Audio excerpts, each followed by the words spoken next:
Hello and welcome to this video about users and groups in Kubernetes and how the role-based access control mechanism works on them. We will learn about the kubectl command line utility and how it can be used to check the permissions that a particular user or group has. We will look at two special options in the kubectl command line utility, namely the user and as. This is a hands-on video, so choose to follow along for a better understanding.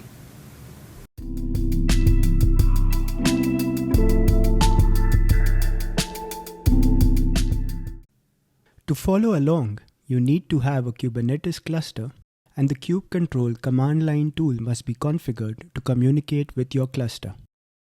There are several open source tools that allow you to create a Kubernetes cluster on your local machine fairly quickly. You could choose one of these or any other Kubernetes cluster on which you have the authority to play around. I will use Minikube for this lab. You will also need the OpenSSL command line utility to view the X509 digital certificates that will be created during this lab. Let's quickly glance through the documentation for these three tools. The instructions to download kubectl for your platform of choice is best described in the official Kubernetes documentation. Follow the instructions for your appropriate platform. After installation, verify that the kubectl version client command displays the appropriate version output. The Minikube start page is all you need to understand how to get a local Minikube cluster up and running for your platform. Choose your operating system, followed by your CPU architecture, select the stable release type and the installer type you prefer. The page will display the commands you need to run to install Minikube. After installation, verify that the Minikube version command displays the appropriate version output. OpenSSL comes pre-installed with certain OS flavors. Verify if you have OpenSSL installed already by using the OpenSSL version command. If you get a version displayed in the output, it means you have the OpenSSL utility already installed. If not, you can view the OpenSSL GitHub page and follow the instructions to download and install as per your appropriate platform. Verify the installation by running the OpenSSL version command. Before we dig into the details, I'll just brush upon the concept of role-based access control in Kubernetes. Role-based access control, or RBAC, is a method of regulating access to computer or network resources based on the roles of individual users within your organization. In Kubernetes, this is achieved with the help of roles, role bindings, cluster roles, and cluster role bindings. The kubectl auth cani command is used to determine whether a user has permissions to execute a certain action. The Kubernetes documentation has a page dedicated to RBAC. I will post a link to this page in the show notes. I would advise you to go through it at your convenience.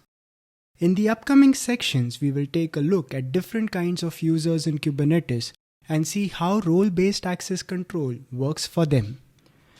Okay, it's time to get hands-on. All the commands used in this lab will be available through a link in the show notes.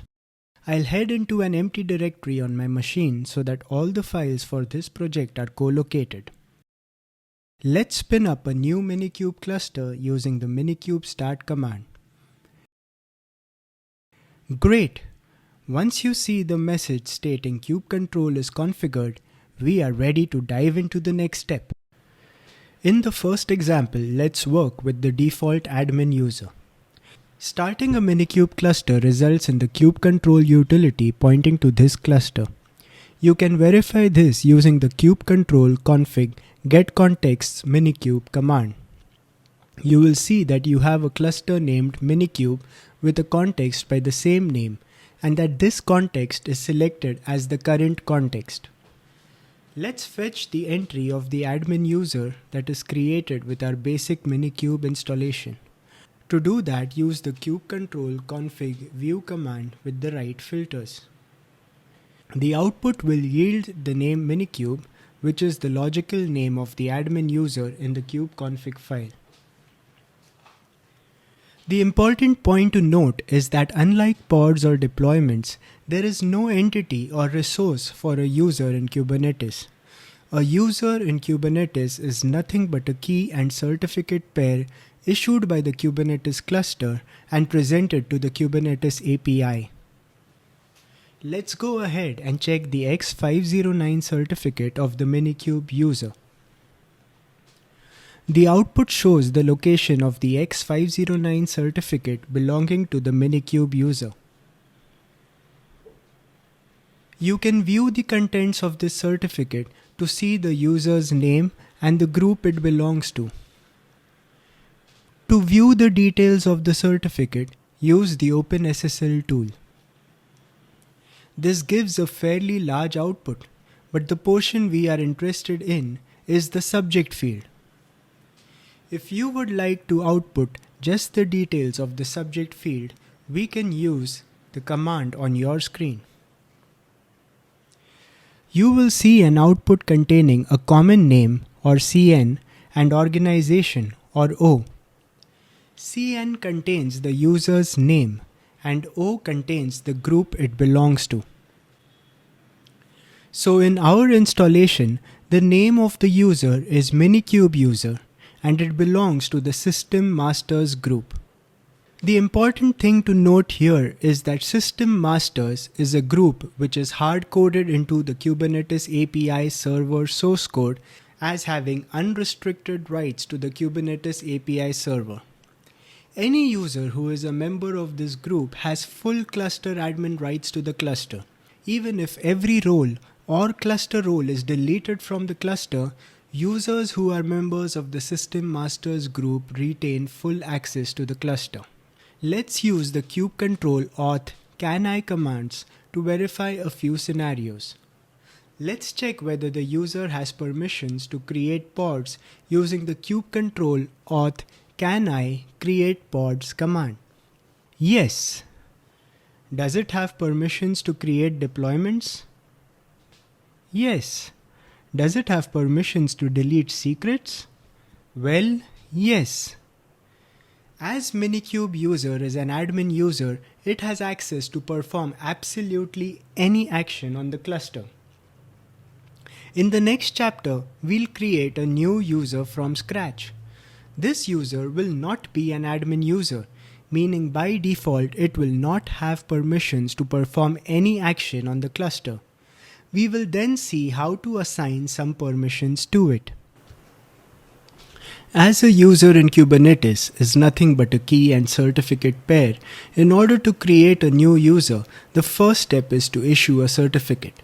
To issue a certificate, we need a private key and a certificate signing request, also known as a CSR. We will create a user named Jane. In your terminal, use the OpenSSL command to issue a private key and a CSR.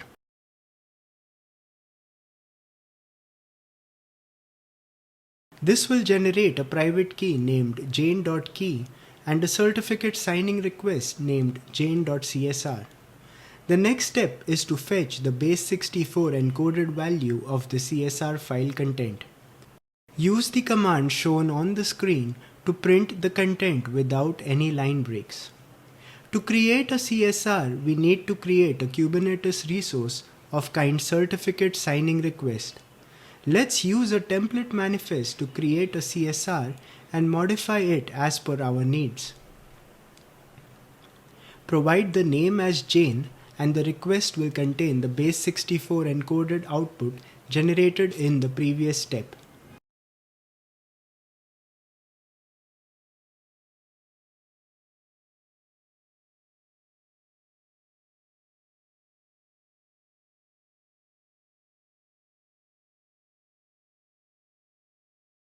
View the CSR resource that is created using the kubectl getCSR Jane command. The output shows the CSR resource is created but is in a pending state. To generate a certificate from the CSR, the CSR needs to be approved. Approve the CSR using the kubectl certificate approve Jane command. Run the kubectl get CSR Jane command again, and this time you will see that the CSR is approved and a certificate is issued. In the previous step, we created a new user named Jane. However, Jane does not have permissions to perform any action on the cluster. Well, a user without any permissions is not going to be of much use. Let's provide Jane the permissions to create pods on our cluster. To do that, we first create a cluster role that grants permissions to only create pods. Next, create a cluster role binding to bind the cluster role create pods with the user Jane. Now that we have assigned a role to the user Jane, it allows her to create pods on the cluster. We can verify this using the kubectl auth cani command.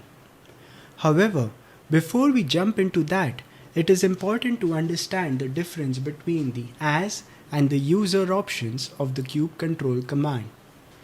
Kubectl has a number of global options that can be passed as an argument to any kubectl command. To find the full list of options, use kubectl options. There are many options that can be used, but the two of particular interest to us are user and as. It is important to understand the difference between them. The kubeconfig file organizes information about clusters, users, namespaces, and authentication mechanisms. The kubectl command line tool uses this file to find the information it needs to choose a cluster and communicate with the API server of a cluster.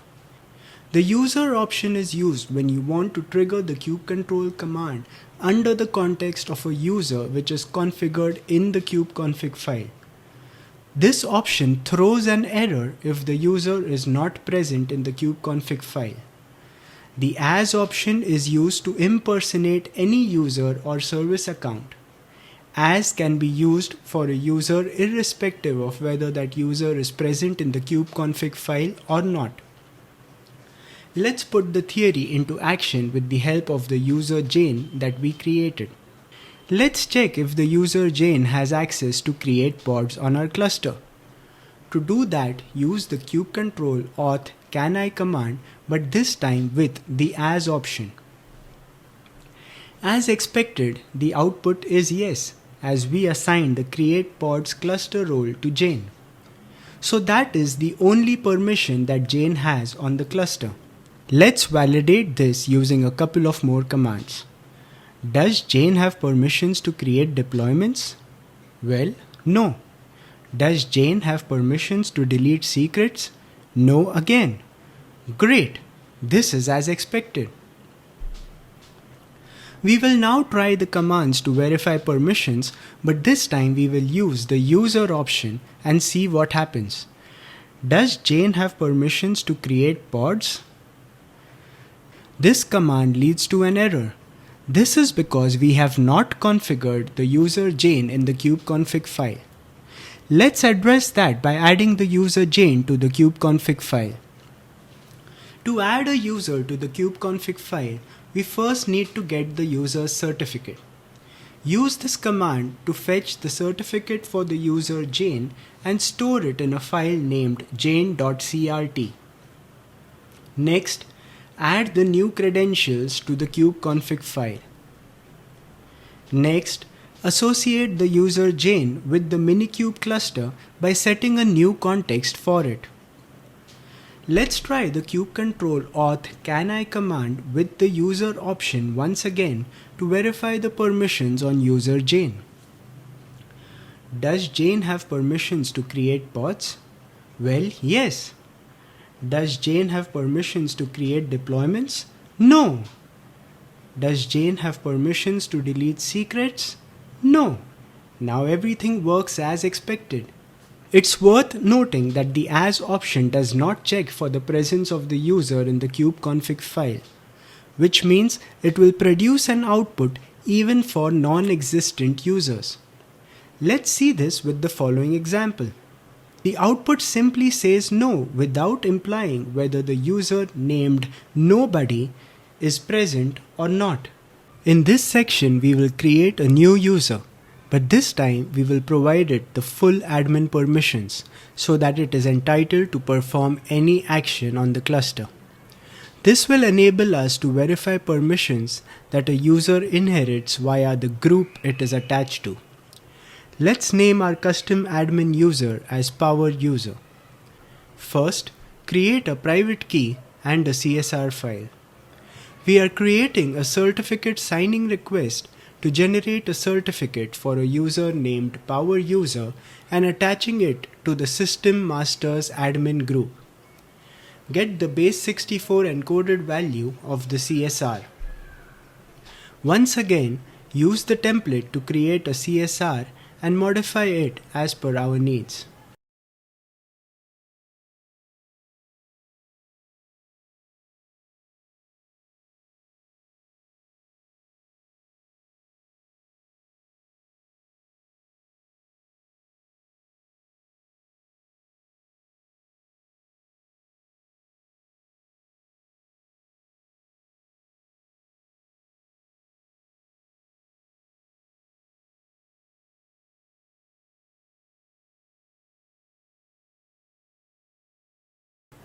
Well, this results in an error. Why is this? As the System Masters group is a special admin group in Kubernetes, the Kube API server blocks any certificate signing request that attempts to add a user as part of this group. So how do we create new admin users in our cluster? Well, one way is to create a custom admin group that replicates the behavior of the System Masters group. Let's call this group as Example Masters. The steps to create such a group are as follows. First, create a new cluster role binding that attaches the group named Example Masters to the cluster role called Cluster Admin. Delete the previous set of key and CSR files created for the power user. Create a new pair of key and CSR file, this time attaching the power user to the Example Masters group. Get the base 64 encoded value of the CSR. Using the CSR template, create a new CSR resource.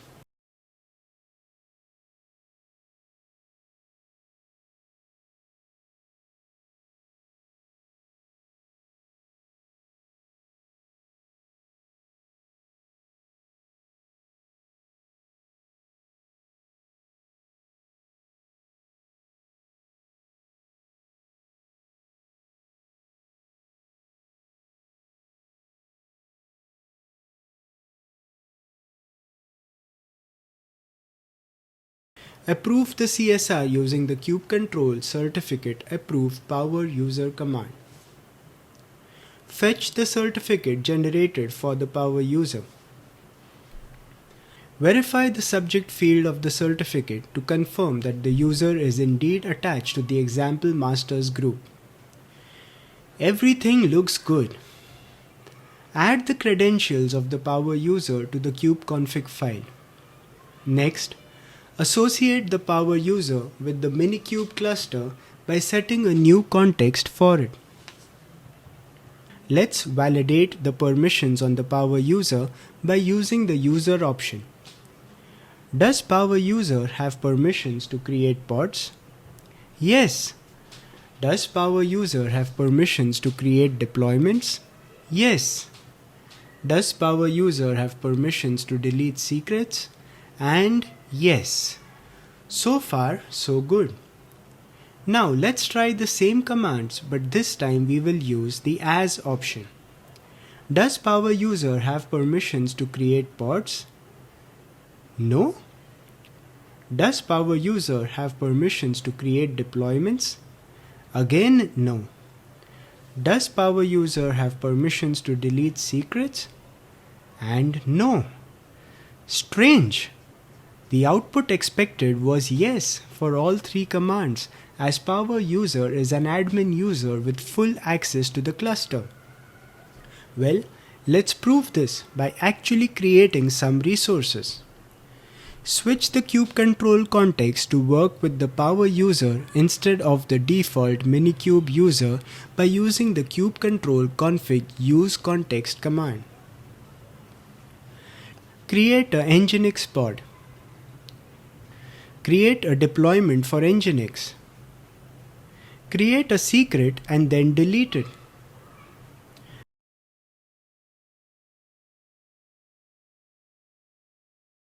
Well, all the actions work as expected.